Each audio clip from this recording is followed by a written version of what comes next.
Maswerteng hapon po mga ka-STL natin sa Rizal.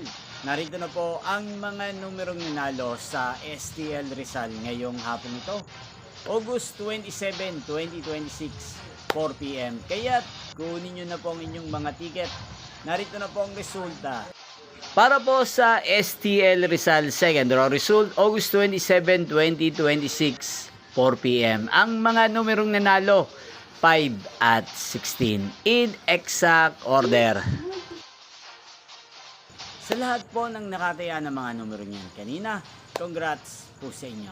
Yan, ano nga bang magandang numero ngayong araw na to sa STL Rizal? Para po sa akin, ang kursunado ko pong mga numero ngayong araw na to, ang numero 5 at numero 23. At ang pangalawang kombinasyon na bet ko sa Rizal ay numero 8 at numero 20. Sana ang mga yan ay manalo na sa third draw sa STL Rizal. Inyo pong napanood ang resulta ng STL Rizal sa channel na to, Roderick Hernandez TV. Muli nyo pong mapapanood ang resulta nito para sa third draw mamayang 8:45 p.m. dito po sa channel na to. Thank you for watching.